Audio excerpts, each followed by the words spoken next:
There's a lot of things happening in the world right now at this moment. I'm not sure if you recognize this or you even realize it at all, but last month there was a statewide gathering of Methodist congregations across the state of Missouri, and 75 churches, well, they decided to split from the denomination. You might be thinking, was that normal that you'd have a split like that? Is it normal that churches would gather together and in such large numbers decide that they no longer want to affiliate with the denomination? Well, I can tell you, it's not normal. It's not normal. But we've had some similar things like this happen this summer. And when you look at the newspapers and the television reports, they say some different things about this. The words that they use are heartbreaking and foundation rocking and devastating. But again, it's not the first. Earlier this summer, after a denominational vote to cement a hardline complementarian theology, the Southern Baptist Convention, well, they kicked out several prominent churches, very, very large churches, a huge piece of their population base. And then started a mass exodus. And for a denomination like the Southern Baptist Convention, that's already saw dwindling numbers over the past years in the national sphere, a blow like that is hard to take. Some of your biggest churches stepping away because of the theology that you've adopted. And so, as a country, news of this Methodist split, well, it started rubbing salt in that wound that was already very fresh. In a world that's struggling with church congregations, church membership numbers, the idea that 11% of Missouri Methodists would choose to disaffiliate with their denomination was pretty groundbreaking. And the issue is over LGBTQ issues, and that shift mirrors a larger shift in the denomination as a whole, the Methodist denomination, where 6,000 Methodist churches have left the denomination. This is all happening right here, right now. And you might be thinking, what does this have to do with me, right? I'm in the UCC, we're good, right? We're going to have a national gathering that we have every 2 years, and the biggest issue on the docket so far is how we should help with space junk. We're not going to have a massive shift over something like that, right? It's not going to happen. There's a culture that's happening in the world. And if you're sitting there thinking, what does this have to do with me? It has everything to do with you. Because you've lived a life, and if you've even been slightly observant in your life, you might have noticed a change in American culture. In the year 1972, 90% of Americans identified as Christian. 90%. And of that 90%, a significant number were heavily involved in their church communities. So people that went to church every Sunday, they were members of a congregation, they were affiliated with the institution of religion. And all the way back in 1994, the number of people that professed to be Christian in the United States was still hovering around 90%. But what would you say that number is today? The number is hovering around 60%. And experts are anticipating by the year 2070 that it'll dip below 50%.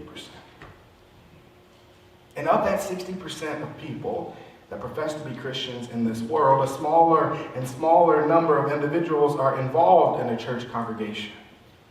More are the numbers of people that identify as spiritual and not religious, with no connection to the larger institution of church. And our culture mirrors that shift. You can see it everywhere you look, right? There's more demonic imagery and idolatry than ever. Compassion, accountability, and empathy have succumbed to greed and a relentless pursuit of attention. And again, you might ask, why does it matter? What does it have to do with me? Well, those cracks that have formed are beginning to show. And they're symptoms of a larger issue They reflect what's actually happening in our culture, the divide, right? Raise your hand if you feel like our country is more divided than ever. I did a poll on YouTube and I asked people, is this the worst it's ever been? Or just getting bad? And most people said it's the worst it's ever been. We have a lot of life experience in this room, and you've lived through a lot of stuff. Why is it so different? What's so different? Are there bigger issues than we've ever seen before? I don't think so. I think you'd have a hard time making that argument, right? World wars, women's suffrage movement, civil rights movement, Vietnam, Nixon, right? Reaganomics, the war on drugs, the war on terror, Obamacare, right? The list goes on of reasons that we've been divided as a country. Those are all conflicts that we've endured. So why is it so bad today? I think we can learn a lot from our text, from Matthew. It starts off with, how can I account for this generation? The people have been like spoiled children whining to their parents. We wanted to skip rope, but you were always too tired. We wanted to talk, but you were always too busy. John came fasting, and they called him crazy. And I came feasting, and they called me a boozer, friend of the misfits. Opinion polls don't count for much, do they? The proof of the pudding is in the eating. And abruptly, Jesus broke into prayer. Thank you, Father, Lord of heaven and earth. You've concealed your ways from the sophisticates and the know-it-alls, but you spelled them out clearly to ordinary people. Yes, Father, that's the way you like to work. And Jesus resumed talking to the people, but now tenderly. The Father has given me all these things to do, all these things to say. This is a unique Father-Son operation coming out of the Father and the Son, intimacies and knowledge. No one knows the Son the way the Father does, nor the Father the way the Son does. But I'm not keeping it to myself. I'm ready to go over it, line by line by line, with anyone who's willing to listen. Are you tired? Worn out? Burned out on religion? Come to me. Get away with me, and you'll recover your life. I'll show you how to take a real rest. Walk with me and work with me. Watch how I do it. Learn the unforced rhythms of grace. I won't lay anything heavy or ill-fitting on you. Keep company with me, and you'll learn to live freely and lightly. The reason we're so divided is because all we can see are differences. Not the things we share in common, not the things that bond us together, not the things that unite us in spirit, only the things that separate us. Coke versus Pepsi, right? Man versus woman, straight versus gay, rich versus poor, black versus white. It doesn't matter the significance. From the minor all the way up to the major, all that matters is the divide. And with that attitude and that energy, nothing, and I mean nothing, will ever be good enough. You can share 90% of the same DNA. Maybe you can share 99% of the same DNA, and all you will see is the 1% that separates you. But Jesus called us to be more than that. How can I account for this generation? These people have been like spoiled children, whining to their parents. We wanted to skip rope, and you were always too tired. We wanted to talk, and you were always too busy.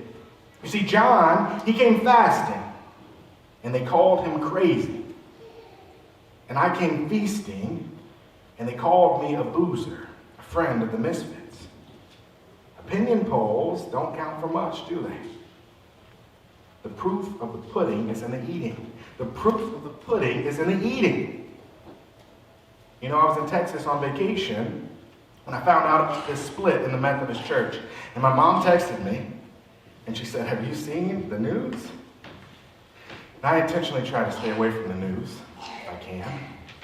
And when I read about it, I'm not going to lie, I felt all of those things. I felt heartbroken. I felt foundation rocking. I felt devastation. And most of all, I just felt weary. You know, we put signs in our yards, banners on social media, and bumper stickers on our vehicles. We do it to let everyone know that we're different. To make sure that people know what we believe and what we think. And we allow the most opinionated and biased pieces of ourselves, we allow those things to enter the room first. Before compassion, before grace, before love. And when we let our ego walk in the room first, before our heart, all attempts at unity, well, they fail. And it's exhausting. And as a country, we're weary. We're all weary. Raise your hand if you feel that way. Weary. And I get it. It's a real feeling. It's a real human emotion. But here's the thing. You weren't designed to feel this way. You weren't designed to carry all that you're carrying. The weight of the world. The weight of all of our differences, of our issues, all of this divide. But Jesus, that dude, he is. Are you tired, worn out, burned out by religion? Come to me. Get away with me. And you'll recover your life. I'll show you how to take a real rest. Walk with me and work with me. Watch how I do it. Learn the unforced rhythms of grace. And I won't lay anything heavy or ill-fitting on you. Keep company with me and you'll learn to live freely and lightly. Walk with me and work with me. Watch how I do it. And Jesus did it with love. He did it with mercy and he did it with grace. And when we walk with grace, we find hope in the cracks. We find connection in all of those seams of this life. We find unity in the Spirit. And my friends, I don't know what the future will hold. I really don't. I wish I could stand here and say that I do, but I don't. But I do know who does. And if we're willing to walk on common ground, to learn the unforced rhythms of grace and to lead with love, we might truly begin to mend some of the rips of the fabric of our world. But as always, the choice is yours in this moment and the moments to come. Are you brave enough to choose faith? I have been crucified with Christ, and I no longer live, but Christ lives in me. The life I live in the body, I live by the faith in the Son of God, who loved me and gave himself for me. Thanks be to God.